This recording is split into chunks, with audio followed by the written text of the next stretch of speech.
आज का हमारा टॉपिक है modes of cell signalling. Topic पे आने से पहले हम देख लेते हैं कि सेल सिग्नलिंग एग्जैक्टली क्या होता है। देखो, हमारी बॉडी के अंदर डिफरेंट डिफरेंट सेल्स होते हैं, ये चीज़ सबको पता है। डिफरेंट टाइप्स के सेल्स होते हैं, वो आपस में इंटरैक्ट करते हैं। जैसे ह्यूमंस आपस में इंटरैक्ट करते हैं, ये सेल्स भी आपस में इंटरैक्शन करते हैं, लेकिन इनके पास कोई लैंग्वेज नहीं होती। तो ये किस तरीके से इंटरैक्शन करते हैं? ये सिग्नल्स के थ्रू इंटरैक्शन करते हैं। सिग्नल्स भेजते हैं एक दूसरे को ये बताने के लिए अब तुमको क्या करना है, तुमको क्या करना है। तो आपस में सिग्नल्स भेज के एक दूसरे के जो वर्क है उसमें उनकी हेल्प करते हैं, यानी इंटरैक्शन करते हैं। मान लो ग्लूकोज ज़्यादा हो गया तो ये बताएंगे अब ग्लूकोज नहीं बनाने, ऑलरेडी बहुत ज़्यादा हो गया, ठीक है। ग्लूकोज का ब्रेक डाउन कब करना है, एनर्जी कब चाहिए, लिवर से ग्लूकोज कब बाहर आएगा, कौन से सेल को कब अपोप्टोसिस करनी है। तो डिफरेंट डिफरेंट जो सिग्नलिंग पाथवेज हैं वो इन सब चीज़ों को कंट्रोल करते हैं, और ये सब चीज़ें सेल इंटरैक्शन में आती हैं, ठीक है। अब देखो, ये जो सेल सिग्नलिंग है, यानी सेल जब इंटरैक्ट कर रहे हैं थ्रू सिग्नल्स, तो ये दो तरीके से हो सकती है। मान लो कि एक सेल है ए और एक दूसरा सेल है बी। अब दो तरीके मैंने बताए, तो एक हो सकता है डायरेक्ट तरीका, डायरेक्ट इंटरैक्शन हो जाए, सेल ए और सेल बी डायरेक्टली इंटरैक्ट कर ले थ्रू सिग्नलिंग मॉलिक्यूल्स, लेकिन कोई सिक्रीशन नहीं हो रही है, कोई सिक्रीट नहीं कर रहा सिग्नलिंग मॉलिक्यूल, ठीक है। और दूसरा होता है जहाँ पे सिक्रीट होते हैं सिग्नलिंग मॉलिक्यूल और तब एक्शन जनरेट होता है, ठीक है। इसको डिटेल में देखेंगे तो आपको डिफरेंस क्लियर हो जाएगा। सबसे पहले मैंने कहा डायरेक्ट इंटरैक्शन होती है। डायरेक्ट इंटरैक्शन कैसे होती है? देखो, आपको पता है इंटेग्रिन्स होते हैं, कैडहेरेंस होते हैं, ये क्या होते हैं? सेल एडहेशन मॉलिक्यूल्स होते हैं। ये सेल एडहेशन मॉलिक्यूल्स क्या करते हैं? सेल्स को जोड़ के रखने का काम करते हैं। सेल को जोड़ के रखने के अलावा ये जो काम करते हैं वो होती है सेल की सिग्नलिंग, ठीक है। जब ये सेल को जोड़ के रखते हैं ना, तो ये सेल की सिग्नलिंग में भी हेल्प करते हैं। इंटेग्रिन्स, कैडहेरेंस, ये जितने भी सेल एडहेशन मॉलिक्यूल्स हैं। इसके अलावा क्या होता है, मान लो कोई एक सेल है, ठीक है, उस सेल के ऊपर ना कुछ रिसेप्टर्स होते हैं, और कोई दूसरा सेल है उसके ऊपर क्या होंगे? सिग्नलिंग मॉलिक्यूल्स होंगे। अब ये जो रिसेप्टर्स हैं ना, इनके पास जब सिग्नलिंग मॉलिक्यूल्स आके इंटरैक्ट करते हैं तो इन सेल के अंदर जो भी एक्शन जनरेट होता है, कैस्केड ऑफ इवेंट जो शुरू होना होता है वो हो जाता है। और वो जो भी सिग्नल जिस भी रीज़न का था, मान लो वो सिग्नल उस सेल को अपोप्टोसिस का सिग्नल दे रहा है, तो उस सेल की अपोप्टोसिस शुरू हो जाएगी, ठीक है। तो ये जो सिग्नलिंग मॉलिक्यूल्स हैं जो इन सरफेस रिसेप्टर से आके इंटरैक्ट कर रहे हैं, ये किसी नेबरिंग सेल यानी कि जो नियर बाय सेल प्रेजेंट है उनके सरफेस पे प्रेजेंट है। अब यहाँ पे ये जो इंटरैक्शन हो रहा है ये एक रिसेप्टर लीगेंड का इंटरैक्शन हो रहा है। यहाँ पे सिग्नलिंग मॉलिक्यूल सिक्रीट नहीं हुए हैं। अब दूसरा जो तरीका मैंने बताया था वो था by the action of secreted signalling molecules, यानी कि सिग्नलिंग मॉलिक्यूल्स एक सेल से सिक्रीट होंगे, एक पर्टिकुलर सेल जो है वो सिग्नलिंग मॉलिक्यूल्स को भेजेगा, दूसरे सेल के पास भेजेगा, और दूसरे सेल के पास क्या होगा? एक्शन जनरेट होगा। तो दूसरे सेल को हम बोलेंगे टारगेट सेल, ठीक। अब देखो, ये जो सेल सिग्नलिंग है जो मैंने बताया कि सिक्रीटेड मॉलिक्यूल्स से हो रही है, इसके भी हम टाइप्स बनाते हैं, ठीक है। 3 टाइप्स की होती हैं। ये टाइप्स हम किस बेसिस पे डिफाइन कर रहे हैं? इस बेसिस पे कि ये जो सिग्नलिंग मॉलिक्यूल्स हैं जो सिक्रीट हो रहे हैं इस तरीके की सेल सिग्नलिंग में, ये मॉलिक्यूल कितनी दूर तक सिग्नल को लेकर जा रहे हैं, इसके बेसिस पे ये 3 टाइप्स के होते हैं: endocrine signalling, paracrine signalling, autocrine signalling. General terms में मैं बताऊं तो अगर मान लो कि जो सेल सिग्नल जनरेट कर रहा है, यानी कि सिक्रीट कर रहा है सिग्नलिंग मॉलिक्यूल्स को, और जिस सेल पे जाके उन सिग्नलिंग मॉलिक्यूल्स को असर करना है, अगर वो बहुत दूर प्रेजेंट है तो उसको बोलते हैं हम एंडोक्राइन सिग्नलिंग। दूसरा क्या है? पैराक्राइन। अगर वो बहुत क्लोज प्रेजेंट है तो वो पैराक्राइन सिग्नलिंग होगी। एक सेल जो सिक्रीट कर रहा है सिग्नल मॉलिक्यूल और दूसरा सेल जो रिसीव कर रहा है वो बहुत पास प्रेजेंट है, तो हो गई पैराक्राइन सिग्नलिंग। और अगर मान लो जो सेल सिक्रीट कर रहा है सिग्नल मॉलिक्यूल वो खुद ही को इंड्यूस कर दे उन सिग्नल मॉलिक्यूल से, तो उसको बोलते हैं ऑटोक्राइन सिग्नलिंग। इसका एक और तरीके से एग्जांपल ले लेते हैं। मान लो कोई शेफ़ है, ठीक है, उसने खाना बनाया, मतलब रेस्टोरेंट में कोई शेफ़ है, उसने जो भी बनाना था बनाया, वो पैक होके किसी और के घर पे डिलीवर हो गया। तो खाना बना रेस्टोरेंट में, और जाके प्रोडक्शन हाउस क्या हो गया यहाँ पे? रेस्टोरेंट हो गया, और जाके कहीं और पे टारगेट हो रहा है, यानी कि कहीं और घर में डिलीवर हो रहा है। तो यहाँ पे डिस्टेंस कितना ज़्यादा है ना। तो इस तरीके की जो सिग्नलिंग होगी जहाँ पे जो प्रोडक्शन हाउस या जो सिग्नलिंग मॉलिक्यूल जहाँ से जनरेट हो रहे हैं वो वाली जगह, और जो टारगेट सेल जहाँ पे प्रेजेंट है वो वाली जगह दूर दूर प्रेजेंट है, तो उसको बोलते हैं हम एंडोक्राइन सिग्नलिंग। दूसरा केस होता है पैराक्राइन सिग्नलिंग का। देखो, मान लो शेफ़ ने खाना बनाया और उस रेस्टोरेंट में जो कस्टमर्स आए हुए हैं उन्होंने ही खाना खाया, तो यहाँ पे जो खाना बना रहा है और जो खाना खा रहा है वो कितनी पास प्रेजेंट है ना, क्लोज प्रॉक्सिमिटी में प्रेजेंट है, दूर दूर नहीं प्रेजेंट। कंपैरेटिवली जो डिस्टेंस है वो बहुत कम है। तो इस तरीके की सिग्नलिंग को हम बोलेंगे पैराक्राइन सिग्नलिंग। तीसरी आ जाती है ऑटोक्राइन सिग्नलिंग। अगर शेफ़ ने खाना बनाया और शेफ़ ने ही खाना खा लिया तो उसको बोलते हैं हम ऑटोक्राइन सिग्नलिंग। ठीक है, ये तो एक जनरल लाइफ से इसको रिलेट करने वाला एग्जांपल था। इसको थोड़ा डिटेल में देखते हैं। सबसे पहले हम बात करेंगे एंडोक्राइन सिग्नलिंग की। देखो, एंडोक्राइन और एक्सोक्राइन दो टर्म्स हैं, दोनों ही केसेस में सिक्रीशन हो रही है। एंडोक्राइन में क्या होता है, जैसे कोई ग्लैंड है, उसने कुछ हार्मोन सिक्रीट करे और वो डायरेक्टली कहाँ चले गए, ब्लड के अंदर चले गए, और फिर ब्लड के अंदर से होते होते होते होते जो भी टारगेट सेल है उसका वहाँ पे पहुँच गए। ठीक है, तो इसको बोलते हैं हम एंडोक्राइन सिग्नलिंग। क्या यूज़ हो रहा है यहाँ पे, मीडियम क्या ऑफ ट्रांसफ़र ऑफ हॉर्मोन्स या ट्रांसफ़र ऑफ सिग्नल, वो क्या है, ब्लड।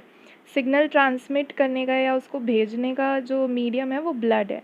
एक्सोक्राइन सिग्नलिंग में क्या होता है, जो ग्लैंड्स है ना, ये अपना प्रोडक्ट जो भी सिक्रीट कर रहे हैं वो डक्ट्स के थ्रू होता हुआ जो टारगेट सेल है उस तक जाता है, डायरेक्टली वो ब्लड के अंदर नहीं जाता। जो भी इनका सिक्रीटेड प्रोडक्ट है वो डायरेक्टली ब्लड के अंदर नहीं जाता, वो डक्ट्स यूज़ करते हैं। तो जो डक्ट यूज़ करने वाली जो सिग्नलिंग होगी वो एक्सोक्राइन हो जाती है। एंडोक्राइन में हम सीधा ब्लड के अंदर हॉर्मोन्स भेजते हैं। ठीक है, तो इतना ये जो डिफरेंस है ये क्लियर हो गया। तो अब हम आ जाते हैं एंडोक्राइन सिग्नलिंग पे। देखो, एंडोक्राइन सिग्नलिंग जैसे मैंने बताया कि यहाँ पे जो डिस्टेंस है, उस मैसेज को, जो भी मैसेज ट्रांसमिट हो रहा है उसको जो डिस्टेंस है वो बहुत लंबा ट्रैवल करना है। ठीक है, तो यहाँ पे क्या होता है, जो भी सेल है जो सिग्नल जनरेट कर रहा है वो अपने सिग्नलिंग मॉलिक्यूल्स निकालेगा।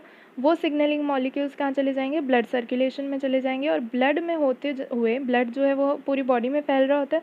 तो पूरी बॉडी में जहाँ भी उसको जाना होता है, जो भी हमारा मॉलिक्यूल है उसको जिस तरफ भी जाना होता है, जहाँ भी टारगेट सेल है उधर उसको कौन लेके जा रहा है, ब्लड लेके जा रहा है। तो वो ब्लड से होता हुआ कहाँ पहुँच जाएगा, टारगेट सेल में पहुँच जाएगा। और ये जो टारगेट सेल है और जहाँ से सिग्नल जनरेट हुआ था, ये दोनों जगह जो है अलग अलग प्रेजेंट है बॉडी में, यानी कि ये डिस्टिंक्ट साइट है बॉडी की, एक अलग दूसरा अलग जगह प्रेजेंट है। तो ये जो सिग्नलिंग है ना, इस केस में जो सेल्स ये सिग्नलिंग मॉलिक्यूल्स जनरेट करें, इन सिग्नलिंग मॉलिक्यूल्स को हम हॉर्मोन्स कहते हैं। ठीक है, अब यहाँ पे मैंने बात कर दी हॉर्मोन्स की। तो जो एंडोक्राइन सिग्नलिंग है, इसके जितने भी आप एग्जांपल्स देखोगे ना, उनके अंदर आपको हॉर्मोन्स के एग्जांपल्स दिखेंगे देखेंगे हम आगे। तो यहाँ पे दो चीज़ें याद रखना कि इस तरीके की सिग्नलिंग, एंडोक्राइन सिग्नलिंग के अंदर जो भी सिग्नल ट्रांसमिट हो रहा है वो बहुत ज़्यादा लंबा डिस्टेंस ट्रैवल करेगा। ठीक है, और दूसरा, ये जो डिस्टेंस ट्रैवल करने के लिए वो क्या मीडियम यूज़ कर रहा है, वो सर्कुलेटरी सिस्टम यानी कि ब्लड को एज अ मीडियम यूज़ करता है। इतना आगे समझ में। अब इसके थोड़े बहुत एग्जांपल्स देख लेते हैं। जैसे ह्यूमंस के अंदर एंडोक्राइन ग्लैंड्स होते हैं, जैसे थायराइड ग्लैंड होता है, पिट्यूटरी ग्लैंड होता है, हाइपोथैलेमस होता है, पैनक्रियाज हो गया, या आपके गोनाड्स हो गए, मेल्स में टेस्टिस, फीमेल में ओवरीज। तो ये सारे जो गोनाड्स हैं, ये जो सारे ग्लैंड्स हैं, सॉरी, ये ग्लैंड्स क्या करते हैं, ये हार्मोन सिक्रीट करते हैं। ठीक है, ये हार्मोन्स का जो टारगेट है वो डिस्टिंक्ट साइट पे प्रेजेंट होता है। जैसे कि पिट्यूटरी ग्लैंड जो है वो ग्रोथ हार्मोन सिक्रीट करता है। ये जो ग्रोथ हार्मोन है ये through out the body travel करता है, पूरी बॉडी में ट्रैवल करता है थ्रू ब्लड, और डिफरेंट डिफरेंट सेल्स को अपना टारगेट बनाता है। यानी ये कहाँ से निकला, पिट्यूटरी से निकला, और पूरी बॉडी में ट्रैवल करता है और डिफरेंट डिफरेंट सेल्स को अपना टारगेट बना लेता है, यानी बहुत दूर दूर ट्रैवल करता है। तो क्योंकि दूर दूर जाके ट्रैवल कर रहा है तो इसको हम क्या बोल रहे हैं, एंडोक्राइन सिग्नलिंग बोल रहे हैं। अब जैसे हाइपोथैलेमस है, एक और एग्जांपल ले लेते हैं। हाइपोथैलेमस क्या प्रोड्यूस करते हैं, CRH यानी कॉर्टिकोट्रोफिन रिलीजिंग हार्मोन, है ना। ये जो कॉर्टिकोट्रोफिन रिलीजिंग हार्मोन है ये क्या करता है, ये एंटीरियर पिट्यूटरी को स्टिमुलेट करता है कि वो ACTH प्रोड्यूस करे। ACTH यानी कि adrenocorticotrophic hormone, ACTH adrenocorticotropic hormone. तो ये जो हार्मोन है जो इसने रिलीज़ किया एंटीरियर पिट्यूटरी ने, ये अब जाके किसको स्टिमुलेट करेगा, एड्रेनल कॉर्टेक्स को, जो कि कॉर्टिसोल रिलीज़ करेगा। फिर कॉर्टिसोल अपना जो भी फंक्शन है वो करेगा, जैसे स्ट्रेस रिस्पॉन्स हो गया या इन्फ्लेमेटरी रिस्पॉन्स हो गया, that is immune function perform करेगा, जो भी इसका काम है वो करेगा। तो यहाँ पे सिग्नल देखो, हाइपोथैलेमस से जनरेट हुआ, फिर एंटीरियर पिट्यूटरी, फिर जाके एड्रेनल कॉर्टेक्स, है ना। तो डिस्टेंस देखो कितना ज़्यादा ट्रैवल कर रहा है। तो ये सारे के सारे जो हॉर्मोन्स के एग्जाम्पल है, ये सारे कहाँ जाते हैं, एंडोक्राइन सिग्नलिंग में, क्योंकि डिस्टेंस बहुत ज़्यादा ट्रैवल करना पड़ रहा है। फिर आ जाती है पैराक्राइन सिग्नलिंग। देखो, पैराक्राइन सिग्नलिंग क्या होती है, जैसे मैंने बताया कि यहाँ पे डिस्टेंस ना थोड़ा कम होता है। तो अगर एक सेल कुछ मॉलिक्यूल्स रिलीज़ कर रहा है तो वो दूसरे सेल यानी कि नेबरिंग जो सेल है, नियर बाय जो सेल प्रेजेंट है, उसको टारगेट करेंगे। एक सेल ने कुछ मॉलिक्यूल्स सिक्रीट करे, रिलीज़ करे, और फिर वो टारगेट सेल जो जिस पे वो एक्ट करने वाले हैं वो कहीं पास में ही प्रेजेंट है। इसका एक एग्जाम्पल आप देख सकते हो न्यूरॉन्स में। ब्रेन सेल्स यानी जो न्यूरॉन्स होते हैं उनमें क्या होता है, एक न्यूरॉन का डेंड्राइट और दूसरे न्यूरॉन का एक्सॉन आपस में सिग्नल्स एक्सचेंज करते हैं ना। प्री साइनेप्टिक वेसिकल से कहाँ जाते हैं सिग्नल, साइनेप्टिक क्लेफ्ट में, और फिर चला जाता है पोस्ट साइनेप्टिक वेसिकल में। तो यहाँ पे क्या हो रहा है, एक न्यूरॉन जो है वो साइनेप्टिक क्लेफ्ट में जो स्पेस है उसमें अपना जो भी सिग्नल है वो सिक्रीट कर रहा है, जैसे न्यूरोट्रांसमीटर्स हैं वो वहाँ पे रिलीज़ हो जाते हैं साइनेप्टिक क्लेफ्ट में, वो जो भी स्पेस है उन दोनों के बीच में, दो न्यूरॉन्स के बीच का जो स्पेस है उसके अंदर रिलीज़ हो जाते हैं, और जो पोस्ट साइनेप्टिक वेसिकल पे रिसेप्टर्स प्रेजेंट है वो उस सिग्नल को रिसीव कर लेते हैं। तो यहाँ पे क्या हो रहा है, दो सेल्स इंक्लूड हो रहे हैं, that is to neurons are included, और वो बहुत पास पास प्रेजेंट है, और जो सिग्नल है वो एक सेल से दूसरे सेल में कैसे जा रहा है, वाया सिक्रीशन, सिक्रीट हो रहे हैं ना न्यूरो ट्रांसमीटर साइनेप्टिक क्लेफ्ट के अंदर, और फिर जा रहे हैं पोस्ट साइनेप्टिक वेसिकल के अंदर। तो ये जो एग्जाम्पल है किसका हो जाएगा, पैराकाइन सिग्नलिंग का। दूसरा इसका एग्जाम्पल आप जो बहुत ज़्यादा देख सकते हो वो डेवलपमेंटल प्रोसेसेस में हो सकता है। डेव बायो में आप जितने भी एग्जाम्पल्स देखोगे उसमें प्रोमिनेंटली आपको दिखेगी पैराक्राइन सिग्नलिंग, जहाँ पे एक सेल अपने आसपास के सेल को ये बता रहा है कि तुमको आगे किस चीज़ में डेवलप होना है। आप चाहे इसमें वल्वा डेवलपमेंट का एग्जाम्पल ले लो, जिसके अंदर एंकर सेल जो है वो बाकी के जो प्रिकॉर्सर सेल्स होते हैं उनको सिग्नल भेजता है, या फिर आप इसमें चाहे कोई भी एग्जाम्पल ले लो, लेंस इंडक्शन का ले लो, जहाँ पे इंड्यूसर्स जो है वो रिस्पॉन्डर्स को सिग्नल भेजते हैं कि तुम्हें अब ऑप्टिक वेसिकल बनानी है। तो ये जितने भी डेवलपमेंटल बायोलॉजी के एग्जाम्पल्स हैं उसमें आपको प्रोमिनेंटली ज़्यादातर आपको पैराकाइन सिग्नलिंग के एग्जाम्पल मिलेंगे, जहाँ पे सेल्स कहाँ पे प्रेजेंट है, बहुत ही क्लोज प्रॉक्सिमिटी में प्रेजेंट है, यानी कि सेल्स को कम्युनिकेट करने के लिए अपने सिग्नल्स को बहुत छोटे छोटे डिस्टेंसेस तक भेजना पड़ रहा है। ठीक है, यहाँ पे भी सिक्रीटेड सिग्नल्स यूज़ होंगे।